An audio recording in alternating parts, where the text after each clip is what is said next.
Hello everyone, আসসালামু আলাইকুম। সবাইকে আমন্ত্রণ জানাচ্ছি আমাদের নিয়মিত আয়োজন নারী উদ্যোক্তার সাফল্য অনুষ্ঠানে, এবং সাথে আছি আমি হাসিন আনসার নাহার। প্রিয় দর্শক, প্রতি পর্বেই কিন্তু আমাদের স্টুডিওতে একজন নারী উদ্যোক্তা আমন্ত্রিত থাকেন। আজকে আমাদের স্টুডিওতে আমন্ত্রিত আছেন খাদিজা রহমান কল্পনা। আজকে কিন্তু পুরো অনুষ্ঠান জুড়ে আপু আমাদের সাথে থাকবেন, এবং আপুর জানা অজানা সকল তথ্য আজকে আমরা জানবো, এবং তিনি কিভাবে সফল নারী উদ্যোক্তা হয়ে উঠলেন সেই গল্পটাও কিন্তু আমরা আপুর কাছ থেকে শুনবো। তো চলুন দর্শক, আমরা চলে যাই কল্পনা আপুর কাছে। কেমন আছেন আপু? আসসালামু আলাইকুম আপু। ওয়ালাইকুম ভালো আসসালাম। আছি। আপনি কেমন আছেন? আমিও খুব ভালো আছি, এবং মাশাআল্লাহ আপনাকে অনেক প্রিটি লাগছে। কি নিয়ে ব্যস্ততা চলছে? আমি তো অনেক কিছু নিয়ে আছি আপু। কয়েকটা সেক্টর নিয়ে আছি, ওগুলো নিয়ে কাজ করছি। শিক্ষক, তারপরে উদ্যোক্তা, রন্ধনশিল্পী, আর্ট শিল্পী সবকিছু মিলিয়ে, আবার অনলাইন বিজনেস হুম। সবকিছু আপনার মিলিয়ে। পেজের নাম কি? আমার পেজের নাম কল্পনার জগৎ।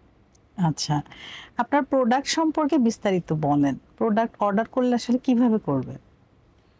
আমার আসলে আমার প্রোডাক্ট যেটা, আমার কল্পনার জগতের হচ্ছে হোমমেড খাবার, পোশাক, আর্ট নিয়ে কাজ করছি আর কি। তো হোমমেড খাবার বলতে আপনি সব রকমের খাবার নিয়ে কাজ করি আমি। হুম একটা হুম মানুষ যা যা খেতে মন চায় হুম সবই হুম হুম। অর্ডার করতে পারে কল্পনার জগতে। আচ্ছা, দারুণ। তারপরেও একটু বিস্তারিত না বলতে শর্টকাটে বলি, যেমন রোস্ট, পোলাও, বিরিয়ানি, তারপরে হুম বিভিন্ন রকমের ভর্তা, মিষ্টি, হুম সন্দেশ, হুম হুম হুম। চানাচুর, এগুলো অর্ডার নিয়ে থাকি আর কি। প্রিয় আর দর্শক, আপনারা চাইলেই কিন্তু, যদি ঐতিহ্যবাহী খাবার এবং আমরা যে দৈনন্দিন যে খাবারগুলো পছন্দ করে খাই, সেই খাবারগুলো যদি অর্ডার করতে চান, আবার যদি আপনারা বিভিন্ন কুইজিনের খাবার অর্ডার করতে চান, তাহলে কিন্তু কল্পনা জগতে কল্পনা আপুর কাছে অর্ডার করতে পারেন। আপুর পেজের নাম তো আপু বলেই দিল, সেখানে নক করতে পারেন। সেখানে কিন্তু আপুর মোবাইল নাম্বার দেওয়া আছে, মোবাইল নাম্বারেও কিন্তু আপুর সাথে যোগাযোগ করতে পারেন। আপুর ডেলিভারি ম্যান আছে, তিনি কিন্তু আপনাদেরকে সময় মতো পৌঁছে দেবে। এবং বেশি যদি অর্ডার থাকে তাহলে দু একদিন আগে, চাইলে ৩-৪ দিন আগে আপনারা কিন্তু আপুকে অর্ডার করবেন। আর যদি মানে মিনিমাম অর্ডার থাকে তাহলে ১-২ দিন আগেই কিন্তু অর্ডার করলেই হবে। এবং বিকাশের সিস্টেমটা কি, মানে পেমেন্টটা কিভাবে দিবেন? বিকাশে বিকাশে পেমেন্ট করবেন নাম্বার এটা থেকে। কি ক্যাশ অন ডেলিভারি নাকি হচ্ছে ওটা হাফ আসলে পেমেন্ট দুই করবে? ভাবেই করা হয় আপু। এক এক ক্যাশ অন ডেলিভারিও করা হয়, আবার দেখা গেছে অ্যাডভান্স করলো কিছু। হুম সেই ক্ষেত্রে যেমন বড় অর্ডার গুলো আসে, হুম হুম হুম বিভিন্ন ওকেশনে অর্ডার গুলো আসে, হুম হুম হুম সেই ক্ষেত্রে আমাদেরকে আপনি অর্ডার করলে আগের দিন অর্ডার করতে হুম হবে বা হুম এক হুম সপ্তাহ আগে অর্ডার করতে হুম হবে। হুম তখন অ্যাডভান্স করতে হবে হুম আপনাকে। হুম অ্যাডভান্স করার পরে বাকিটা আমরা হুম হুম হুম। পরে ক্যাশ অন ডেলিভারি দিলেও প্রবলেম আচ্ছা, নেই। বড় অর্ডারগুলোতে কিন্তু হচ্ছে আপনাকে অবশ্যই বিকাশ করে কনফার্ম করতে হবে, কারণ আপু কিন্তু প্রোডাক্টগুলো কেনার পরে তারপর না নিলে তো আপুর এটা লস হবে। সো সেক্ষেত্রে আপনাকে অবশ্যই বিকাশ করতে হবে, এবং ছোট ক্ষেত্রেও আপনি অর্ধেক বিকাশ করে দিলে আমার মনে হয় সবচেয়ে ভালো হয়। ঠিক না? আমরা যেটা করি যে হ্যাঁ, হাফ ছোটগুলো বিকাশটা কিন্তু অ্যাডভান্স আমরা করে নিয়ে দিতে নিই। হবে। হুম। আচ্ছা আপু, আপনার যে প্রোডাক্টগুলো, এটা কি শুধু বাংলাদেশেই যাচ্ছে, নাকি বাংলাদেশের বিভিন্ন অঞ্চলগুলো বা দেশের বাইরেও যাচ্ছে? জি আপু, আমার প্রোডাক্ট গুলো ঢাকার বাহিরে এবং দেশের বাইরে। আচ্ছা, আপনার সিগনেচার প্রোডাক্ট কোনটি? আমার সিঙ্গাপুর হচ্ছে নকশা পিঠা। বাহ, নকশি পিঠা দারুণ। যেটাকে বলে ওটা আমি আচ্ছা, তাহলে আমরা কবে খাচ্ছি আপুর হাতের নকশি পিঠা? দর্শক আপুর ইনশাআল্লাহ। কাছে শুনি। নকশি পিঠা আসলে যখন তখনই খাওয়া যায় না, কারণ এটার প্রসেসিং আছে। হুম হুম এটা অনেক হুম সময়ের ব্যাপার। তো হুম। ইনশাআল্লাহ আমি খাওয়াবো, সবাইকে খাওয়াবো ইনশাআল্লাহ। আপনি আপনার কাজগুলো কখন কিভাবে করেন? কে আপনাকে সাপোর্ট করে বা সহযোগিতা করে? এগুলো আসলে আপু, আমার একটা শিডিউল আছে। হুম শিডিউল অনুযায়ী আমি কাজ করি, যেহেতু আমি কয়েকটা সেক্টরে কাজ করি। হুম হুম সেই সেক্টরের ক্ষেত্রে আমি ভাগ ভাগ করে দিয়েছি যে এই কাজটা তখন করবো, এই কাজটা তখন হুম করবো, হুম হুম এইভাবে আর কি হুম হুম কাজটা হুম। করবো। বাহ, এভাবে দারুণ। আর কি কাজ করি। উদ্যোক্তা বলতে আসলে আমরা কি বুঝি? আপনি তো নিজে একজন উদ্যোক্তা, আমরা কিন্তু অনেকেই উদ্যোক্তা আছি, কিন্তু উদ্যোক্তার মিনিংটা জানি না। আসলে উদ্যোক্তা বলতে কিন্তু সৃজনশীল, মানে আপনি একটা জিনিস তৈরি করছেন, হুম হুম তারপরে আপনি বাজারজাত হুম হুম, করছেন, অবশ্যই। ওটাই হচ্ছে উদ্যোক্তা। বাহ, দারুণ বলেছেন। শর্টকাটে যেটা আর কি। একদম শর্টকাটে কিন্তু উনি সুন্দরভাবে দর্শক আপনাদেরকে বুঝিয়ে দিয়েছেন উদ্যোক্তা আসলে কি বা কাকে বলে। আচ্ছা, আপনি কোন কোন বিষয়ের উপর ট্রেনিং করেছেন? আমি ফুড এন্ড বেভারেজ লেভেল 3টা করেছি। আচ্ছা। আর বেকিং কোর্স করেছি একটা, পারপেচুয়াল থেকে, ওখান থেকে কাজ করেছি। আর্টের উপরে করেছি, বাহ, তারপর হচ্ছে আরো বিভিন্ন চমৎকার। বিষয়ের উপরে মানে অনেক ট্রেনিং গুণের করেছি অধিকারিণী আর কি। আপনি। ওই আসলে যে কোনো কাজ করতে গেলে আপু প্রশিক্ষণের দরকার আছে, অবশ্যই, ট্রেনিং লেখাপড়া এর ছাড়া দরকার হবে না, আছে। আপনি ট্রেনিং যে এর কোনো একটা দরকার। কাজ করবেন ট্রেনিং করে, তারপর আপনাকে সামনে অভিজ্ঞ হয়ে এগোতে হবে। আসতে হবে জি। আসলে। আপনি কি কি বিষয়ের উপর সম্মাননা পেয়েছেন, কতগুলো অ্যাওয়ার্ড পেয়েছেন? আমি আসলে অনেকগুলো 10 থেকে 15টি আর কি পেয়েছি। ওগুলো আর্টের উপরে, তারপর শিক্ষক, উদ্যোক্তা, হুম হুম। রন্ধনশিল্পী হিসাবে বাহ, পেয়েছি। চমৎকার। তারপরে আর্ট শিল্পী, কবি এবং লেখক। আমার ওহ, আরেকটা পরিচয় আছে, মানে আমি একটু লেখালেখি করি। হ্যাঁ হ্যাঁ, অবশ্যই। আহ, আপনার লেখা কবিতা আমরা একটি শুনবো। ইনশাআল্লাহ। আচ্ছা, একজন উদ্যোক্তা হতে গেলে আসলে কি কি গুণ থাকতে হবে, আর ব্যবসার উদ্যোক্তার মধ্যে ছোট করে যদি একটু পার্থক্যটা বলতেন। একজন উদ্যোক্তার গুণ হচ্ছে, প্রথমেই তাকে বড় স্বপ্ন দেখতে হবে। হুম আমি মনে করি যে এটা, আপনি যদি বড় স্বপ্ন দেখেন এবং আপনার মধ্যে যদি ধৈর্যশীল থাকে এবং সাহসিকতা থাকে, তাহলে অবশ্যই আপনি উদ্যোক্তা হতে পারবেন আমি হুম মনে হুম করি। আর হুম উদ্যোক্তা হতে গেলে লেগে থাকতে হবে। হুম হুম আপনি বড় স্বপ্ন দেখবেন এবং প্রশিক্ষণ নেবেন, যেটা আপনি ভালো পারেন সেটার উপরে আপনি হুম হুম আহ বিজনেস শুরু করবেন হুম হুম এবং সেটা নিয়ে আপনি কাজ করতে পারেন। হুম উদ্যোক্তা বিজনেসের যে পার্থক্যটা আমি শর্টকাটে বলবো, সেটা হচ্ছে উদ্যোক্তা নিজে পণ্য তৈরি করে বাজারজাত করেন। হুম আর হুম ব্যবসায়িক হচ্ছে, হুম উনি আমার কাছ থেকে কিনে নিয়ে হুম সে নিজে লাভ, মানে লাভ, মুনাফা অর্জনের জন্য সে আরেক জায়গায় কি করে, হুম সেল করে। হুম ওটাই হুম। হচ্ছে ব্যবসা। আচ্ছা, একজন রন্ধনশিল্পীর প্রধান হচ্ছে কাজ কি? একজন রন্ধনশিল্পীর প্রধান কাজ হচ্ছে নিজের সেফটি এবং হাইজিন মেনটেন করা হচ্ছে হুম সবচেয়ে হুম বড় হুম কাজ। কারণ হাইজিন মেনটেন না করলে কিন্তু খাবারের, প্রত্যেকটা খাবারেরই হুম। কিন্তু হাইজিন মেনটেন প্রয়োজন। তা তো অবশ্যই। আপনি তো food and beverage production level 3 training করেছেন, সেখানে আসলে কয়টি সিবিএলএম পড়তে হয়েছিল? ওখানে 8টি সিভিলিয়াম করতে হচ্ছে। আচ্ছা আচ্ছা। 8টি সিভিলিয়াম পড়ে এবং পরীক্ষা দিয়ে, হুম আপনার হুম হুম লিখিত পরীক্ষা, প্র্যাকটিক্যাল পরীক্ষা এবং আপনার ভাইবা সবকিছু মিলিয়ে করতে হয়। অনেকে ভাবে যে এই ট্রেনিংটা মনে হয় খুব সহজ, অনেকে আসলে কিন্তু ভাবেন, সহজ না, কিন্তু এটা আসলেই কঠিন। একটু চাপ পড়ে যায়, কারণ 2 দিন 3 দিনে আসলে ওইভাবে তো মানে না না ধারণ না, করা যায় না। আপনি শর্টকাটে যদি আপু করতে যান এটা হবে না। কিন্তু আপনি যদি 4 মাসের ট্রেনিং বা নিয়ে কাজটা করেন, আপনি A to Z শিখতে পারতেছেন। হুম একটা বইয়ের পড়া কিন্তু এত সহজ কথা না। আর এটা পড়া আমি মনে করি যে প্রত্যেকটা রন্ধনশিল্পীরই এটা করা উচিত। প্রত্যেকটা শেফ যদি হতে চায় তাহলে হুম, অবশ্যই ট্রেনিং দরকার। একদম ঠিক বলেছেন। আচ্ছা, নতুন উদ্যোক্তাদের জন্য মানে তারা যে আসবে, তাদের উদ্দেশ্যে কিছু বলুন। নতুন উদ্যোক্তার ক্ষেত্রে আমি একটা কথাই বলবো, সেটা হচ্ছে প্রথমেই আপনাকে বাছাই করতে হবে যে আপনি কি নিয়ে কাজ করবেন হুম এবং সেই ক্ষেত্রে উপর ট্রেনিং করবেন এবং সেটা নিয়ে আপনার কাজ শুরু করবেন। হুম আর কাজ শুরু করলেই শুধু হবে না, এটাতে প্রথমত আপনাকে একটা পেজ খুলতে হবে এবং আপনাকে সেই পেজে সময় দিতে হবে, লেগে থাকতে হবে এবং সাহসিকতা আপনাকে অর্জন করতে হবে। হুম এবং আপনি আহ, উম, যখন উদ্যোক্তা হবেন, তখন আপনার প্রোডাক্টগুলো যখন দিবেন, হুম, তখন সেই ক্ষেত্রে কিন্তু আপনাকে ধৈর্যশীল হতে হবে। একদম। ধৈর্যশীল অবশ্যই হতে হবে। আর পিছনে তো অনেক সাউন্ড আসবে, হুম সেক্ষেত্রেও আপনাকে ধৈর্যশীল হতে হবে। হুম কোনো আপনাকে সফলতা যদি অর্জন করতে চান, অবশ্যই আপনাকে নিজের কাজ নিয়ে এগিয়ে যেতে হবে। হুম হুম। আপনি তো সম্প্রতি একটি বইয়ের রেসিপি দিয়েছেন, আপনার রেসিপির বই বের হয়েছে। জি, আমি আসলে আপনারই একটা বাংলাদেশের বাংলাদেশ। ঐতিহ্যবাহী রান্না 100 রেসিপি বইয়ে আমি 6ষ্ঠ খণ্ডে আছি। ইনশাল্লাহ 7ম খণ্ডেও থাকবো এবং আপনার আগামীতেও রেসিপিটা কি ইনশাল্লাহ একটু থাকতে বলবেন চাই। আমাদের দর্শকদের, কি রেসিপি ছিল? আসলে আমার রেসিপিটা শুনে সবাই মানে অবাক হয় এবং খুব, মানে খুব মজা পায়। হ্যাঁ, মজা পাই, আমিও খুব মজা পেয়েছিলাম, এটা আমার হচ্ছে, ভালো আমি লেগেছিল। বউ আদর দিয়েছিলাম না, কুটুম আদর হুম দিয়েছিলাম হুম হুম বইকে। আমি কুটুম আদর নিয়ে, বউ আদর নিয়ে দুটি কবিতাও লিখেছি এবং আপনার রেসিপিও লিখেছি, হুম কারণ আমার কাছে এটা ভালো লাগে আর কি, হুম সেভাবে দিয়েছি ইনশাল্লাহ। হুম।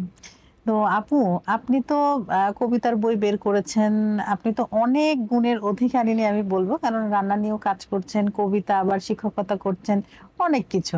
তো আপনার লেখা একটি কবিতা আমাদের দর্শকের উদ্দেশ্যে বলুন। ধন্যবাদ আপু।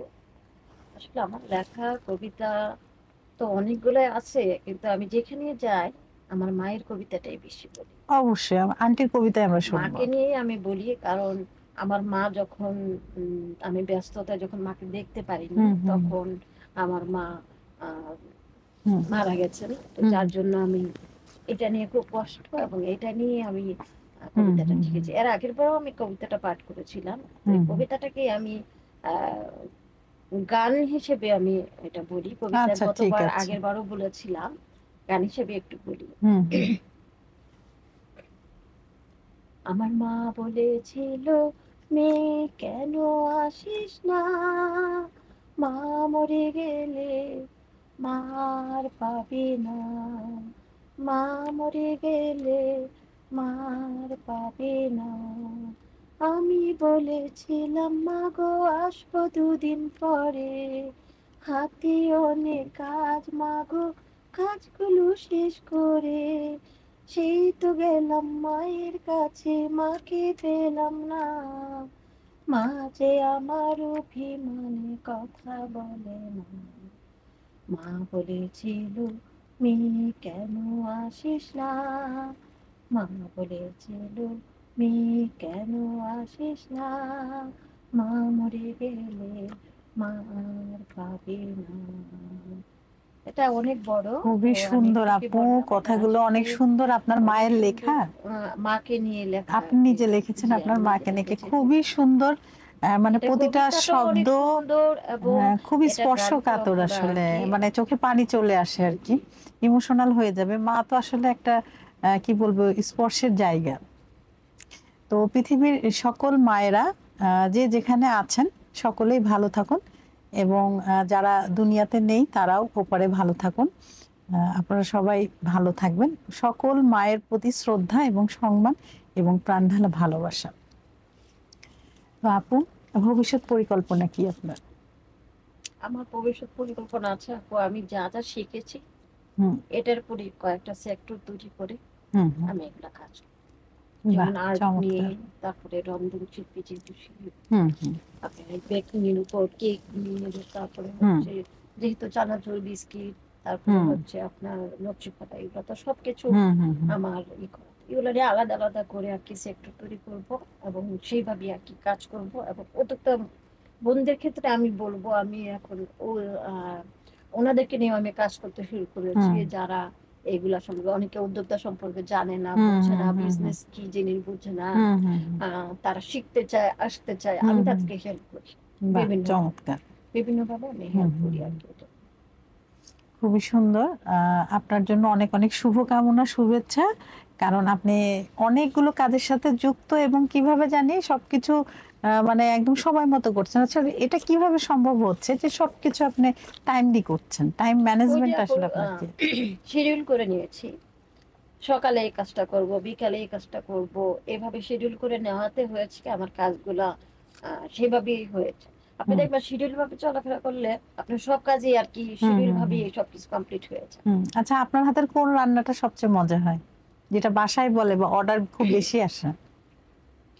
আসলে রান্না, এই যে রোস্ট পোলাওটা খুব যেমন আমার ইদানিং রিসেন্টলি অকেশন কয়েকটা হয়েছে, আমি করেছি, সবাই শুধু রোস্ট খুব পছন্দ করে, রোস্ট হুম হুম পোলাওটা, হুম মুরগি বিরিয়ানিটাও খুব পছন্দ হুম হুম করে। হুম আর এইগুলো অর্ডারও আসে আপু। হুম। তাই না? বিভিন্ন প্রোগ্রাম থেকে 50 জন, 60 জন, 70-80 জন অর্ডার ডেলিভারি চলে ম্যান আসে। আছে? জি, ডেলিভারি ম্যান আচ্ছা, আছে, কজন তারপর আছে? ছুটিতে ডেলিভারি ম্যান আপাতত আমার একটাই আছে। আচ্ছা, একজন দিয়ে আসলে একটু রিস্কি হয়ে যায়, দু রিস্কি একজন হয়ে যদি যায়, থাকে তবে আমার তাহলে। পাঠাও থেকে আমি কাজ ও করি। আচ্ছা, তাহলে তো জি, সহজ ওটা হচ্ছে হয়। পার্সোনাল ভাবে একজন ডেলিভারি ম্যান হুম রাখি। হুম, হ্যাঁ, সেটা আর একটা পার্সোনাল আসলে রাখতে হয়। জি জি, এটা রাখা লাগে, কারণ বড় অর্ডার গুলা পাঠাও তো কমপ্লিট করতে পারে না না, না, ওনারা ওইভাবে ওই তো সময় হবে না। আসে না এবং ওইভাবে করতে পারেও না। হুম। এই জন্য আমাদের পার্সোনাল একজন ডেলিভারি আচ্ছা, রেপ থাকেন। আপনার কি রান্না পছন্দ? সবারটা তো জানলাম, এবং আপনারটা জানি। সত্যি কথা বলতে কি আপু, আমি না শুটকি খুব পছন্দ করি। তাই? আমাদের ব্রাহ্মণবাড়িয়ার শুটকি খুব পছন্দ, এবং হুম। আমাকে মাছ মাংস থেকে শুটকিটা দিবেন বেশি পছন্দ করি। তাই না? হ্যাঁ, তাহলে আমি তো আপুর হাতে শুটকি খেতে হয়, কি হ্যাঁ, বলেন শুটকির দর্শক? ভর্তা, শুটকির অর্ডারও আসে আপু। তাই না? ভর্তার অর্ডারটা আচ্ছা অনেক আচ্ছা আসে, ভর্তা, আচ্ছা, খুদের ভাত রেসিপিটা কি একটু রেসিপি। শেয়ার করবেন আমাদের দর্শকদের কাছে? ইনশাল্লাহ, শুটকি, লটকা শুটকি, তারপরে হচ্ছে লটকা শুটকি ভুনা, তারপর টেপা শুটকির আছে, আরো অনেক শুটকি আছে আপু। বিভিন্ন ভাবে বিভিন্ন প্রসেসে আপনি শুটকিটা যখন হুম করবেন, হুম। ওই শুটকি দিয়ে ভাত খাওয়া যাবে। হুম। কিন্তু অন্যান্য কিছুতে আমার এত ভালো লাগে না, কিন্তু আমার শুটকিটাই খুব ভালো লাগে, খেতে আপনার খুব বাসায় পছন্দ কি করি। সবাই পছন্দ করে? বাসার সবাই না, আমার হাজবেন্ড পছন্দ করে। আমার আমার হাজবেন্ডও হাজবেন্ড পছন্দ হচ্ছে, করে না, কিন্তু আমার খুব ভালো লাগে। উনি হচ্ছে রাজশাহী মানুষ তো, আচ্ছা, আচ্ছা, বগুড়ার মানুষ তো উনি আচ্ছা। ধনেপাতা তারপরে শুটকি এগুলো পছন্দ একটু করে, অ্যাভয়েড করে। অ্যাভয়েড করে। উনার কি গ্যাস্ট্রিকের কিন্তু সমস্যা? না অনেক না সময় না ধনিয়া ওনার, পাতা আসলে আমাদের গ্যাসের জন্য অনেক সময় কিন্তু অ্যাভয়েড করে না অনেকে। কোনো প্রবলেমের জন্য না, আসলে রাজশাহী বগুড়ার দিকে কিন্তু শুটকিটা তেমন একটা পছন্দ করে না, হুম, হুম, হুম, এবং ধনে পাতাটাও পছন্দ করে। এখন হুম, হুম, রিসেন্টলি কিন্তু সবাই ঢাকায় যেহেতু বসবাস হুম, করে, হুম, হুম, সেক্ষেত্রে সবাই সব ধরনের খাবার খায়, হুম, হুম, কিন্তু হুম, প্রকৃতপক্ষে কিন্তু বিভিন্ন দেশের রান্না বিভিন্ন হুম, দেশের মানুষ পছন্দ করে। হুম, এক দেশের রান্না এক দেশে তেমন একটা খেতে পারে না। হুম, হুম, যেমন আমার শ্বশুরবাড়ি, আহ তাদের ঐতিহ্যবাহী যে খাবারটা সেটা হুম, হচ্ছে হুম, আলুর ঘাটি, ডাল ঘাটি, হুম, হুম, মাংস দিয়ে, তারপরে হুম, হুম, বড় মাছ দিয়ে হুম, হুম, করে এগুলো হুম, বিভিন্ন অকেশনে কিন্তু তারা এটাই বেশি হুম, হুম, ইউজ হুম, করে, এবং এটা খুব ভালো লাগে। আমি হুম, যখন প্রথম যে আমার একটু অবাক হয়েছিলাম, কিন্তু ভালো লেগেছে, হুম। খুবই আচ্ছা ভালো আপু, লেগেছে। আপনি তো অনেক সেক্টরে আছেন, বিশেষ করে রন্ধন জগতে। এই যে একে অপরকে যে একটা হিংসাত্মক মনোভাব দেখা যাচ্ছে, একজন জেলাস হচ্ছে আরেকজনের কাজ দেখে, তো আসলে এখানে আমাদের কতটা নমনীয় হতে হবে আপনি মনে করেন? আমি আসলে মনে করি কি আপু, যে প্রত্যেকটা রন্ধন শিল্পীরই বা উদ্যোক্তা বলেন, একে অপরের উপর নির্ভরশীল হতে হবে, একে হুম, অপরকে হুম, হুম। সহযোগিতা করতে হবে। ভালোবাসতে আমরা হবে। আসলে সহযোদ্ধা না, আমরা সহযোগী, একদম। একে অপরকে সহযোগী করতে হবে। কিন্তু আমি রিসেন্টলি অনেকের মধ্যে দেখি যে খুবই হিংসাত্মক একটা করে, জেলাস ভাব। যে অমুকে ওটা হয়েছে, অমুকে সেটা হয়েছে, এবং তার পেছনে কথা বলা, এটা এবং আসলে উচিত অমুকে না। ওই প্রোগ্রামে গেল, আমি কেন গেলাম না, মানে বিভিন্নভাবে হ্যাঁ, এবং ব্লেম দেয়া। অমুকে অমুকে কিভাবে জিনিসটা পেলো, আমি তো হুম, পেলাম না, আমি কেন কেন আপনি নিয়ে পাচ্ছি না? গেছেন। আপনার সে যোগ্যতা হয়তো নেই বলে আপনি পাননি, ওইটা অর্জন করুন, বরঞ্চ তার কাছে শুনুন যে আসলে তিনি কিভাবে এতটা অ্যাক্টিভ হলেন বা কিভাবে তিনি নিজেকে এতটা উন্নত করলেন, সেই ফর্মুলাটা নেন, নিয়ে আপনি ওই রকম ইমপ্রুভ হন, তখন দেখবেন আপনাকেও কিন্তু অনেক জায়গা থেকে আপনাকে ডাকছে। জি, আমি আসলে এটাই চাই। প্রত্যেকটা উদ্যোক্তা, প্রত্যেকটা রন্ধনশিল্পীর জন্য আমি একটাই রিকোয়েস্ট করব, হুম, হুম, যে আসলে কেউ কাউকে হিংসাত্মক কথা বলা বা তাকে আহ, হিংসা করা, আপনি তাকে নিন্দ নিন্দনীয় হুম, কথা হুম, বলা, হুম, হুম। এটা আসলে উচিত না। একদমই এটা উচিত বলবেন না। না প্লিজ, কারণ হুম, আমরা উদ্যোক্তা, আমরা রন্ধনশিল্পী, আমরা যেটাই হই না কেন, হুম, হুম। কবিদের মতো কিন্তু আপু এটা অনেক আচ্ছা। হিংসাত্মক কথা তাই? বলে, হিংসা আছে। আচ্ছা, কারণ আচ্ছা। আমি তো এটা বিভিন্ন অবশ্য আমার সেক্টর, জানা নেই। কারণ দর্শক, আমি কিন্তু একজন রন্ধন শিল্পী। তো আমি রান্নার বিষয়গুলো ভালো বলতে পারবো। আমি আসলে বিভিন্ন সেক্টর কবিতা, নিয়ে কাজ হ্যাঁ, করি তো হ্যাঁ, এটা আপু। আপনি বলতে আমি পারবেন আর্ট নিয়ে ভালো। কাজ করছি, আমি হুম, লেখালেখি নিয়ে করছি, আমি হুম, দেখতে হুম, পাচ্ছি হুম, যে হুম, হিংসাটা আসলে আছে, হুম, হুম, হিংসাটা আছে, আসলে এটা থাকা উচিত না। হুম, হুম, আমি মনে করি যে যত বড় হবে হুম। তার মনটা মনটা তত তত বড় বড় হবে, হবে, নাহলে তো এবং পৃথিবীটা ছোট হয়ে যাবে। সে চাইবে যে যে কিছুই পারে না সে যেন পারে, একটু হুম, হুম, সহযোগিতা হুম, হুম। করা, একটু হেল্প করি। একটু হেল্প করা, সেটা আমি আসলে সবার কাছেই আর কামনা যদি করি। হেল্প না করতে পারি তাহলে চুপ করে থাকি নিজের জায়গায়। হ্যাঁ, হ্যাঁ, এই যে একটা মানে লেগে থাকা, একটা পেছনে লাগা বা না এটা উচিত সমালোচনা, না। আসলে সমালোচনা তো মানে খুব ভালো কোনো ফল চলে আসে না। এবং আরেকটা জিনিস দর্শক আপনাদের সাথে একটু শেয়ার করি, সেটা হচ্ছে অনেক উদ্যোক্তাই আছেন বা অনেকেই আছেন, আমরা কিন্তু ফেসবুকে অনেক নেগেটিভ পোস্ট করি, এই মানে এর বিরুদ্ধে ওর বিরুদ্ধে, মানে নেগেটিভিটিতে আমাদের আইডি কিন্তু ছড়িয়ে যায়। কিন্তু অনেক সময় হয় কি, আমাদের সাথে যদি কোনো প্রডিউসার বা কোনো অর্গানাইজেশন অথবা কোনো গ্রুপ যদি কাজ করতে চায়, তারা কিন্তু শুরুতেই আমাদের আইডিতে ঢুকে এবং আইডিতে ঢুকে দেখে যে আসলে তার কি কি কাজ আছে। তো সেখানে যদি এরকম নেগেটিভিটিতে দিয়ে ভরা কোনো আইডি থাকে, তাহলে সে কি, সেই গ্রুপ কি আপনার সাথে কাজ করবে? সে ইন্ডাস্ট্রি কি আপনার সাথে যাবে? যাবে না। সো আমরা আমাদেরকে আরো সোভার করি, আমাদের আইডিতে আমরা এমন কিছু পোস্ট না করি যেটা নেগেটিভিটি ছড়ায়। আমরা সবসময় পজিটিভ কথা বলবো এবং পজিটিভ এনার্জি নিব এবং পজিটিভ মানুষদের সাথে মিশবো, আমরা নেগেটিভিটি থেকে দূরে থাকি। তাহলে কিন্তু এটাও কিন্তু আমাদের মানসিকভাবে আমাদেরকে হচ্ছে মানসিক দিক থেকেও কিন্তু আমাদেরকে ছোট করে ফেলে এবং আমাদের যে ফোকাসটা থাকে ভালো কাজের প্রতি, সেটাও নষ্ট হয়। গসিপ কোনো সলিউশন না, বরঞ্চ ওইটাকে আপনি আরো শক্তি হিসেবে নিয়ে আরো 10 ধাপ এগিয়ে একদম উদ্যমের সাথে কাজ করে যান, তাহলেই দেখবেন সকল কিছু আপনার কাছেই কিন্তু আসছে। যে আপনাকে হয়তো হ্যালো বলতো না, সেও আজকে আপনাকে আসসালামু আলাইকুম দেবে। সো নিজেকে সমৃদ্ধ করুন, অপরের পেছনে আসলে না লেগে। কথা কি আমি ঠিক বলেছি আপু? আপনি কি একমত না না, আছেন? 100% সত্যি আপু। আমিও এটা মনে করি যে প্রত্যেকটা উদ্যোক্তাকে করতে হবে, হুম এভাবে কাজ করতে হবে। হুম। তো আপু আপনাকে অসংখ্য ধন্যবাদ, আপনার মূল্যবান সময় থেকে সময় বের করে আমাদের নারী উদ্যোক্তার সাফল্য অনুষ্ঠানে এসেছেন। আপনাকেও অনেক ধন্যবাদ আপু, আপনার টাকায় আমি এসেছি। আসলে আপনি যখনই আমাকে ডাকেন আমি কিন্তু আসি, না, তা এবং অবশ্যই আপনার ঠিক। পাশে ছিলাম, আছি, এবং আগামীতেও থাকবো ইনশাল্লাহ, ইনশাল্লাহ। ইনশাল্লাহ। আর একুশে সংবাদ.com-কে অসংখ্য ধন্যবাদ যে আমাকে ইনভাইট করার জন্য। তো ভালো থাকবেন আপু, আপনিও খুব বেশি ভালো থাকবেন এবং আমাদের সাথেই থাকবেন। ইনশাল্লাহ। Thank you so much.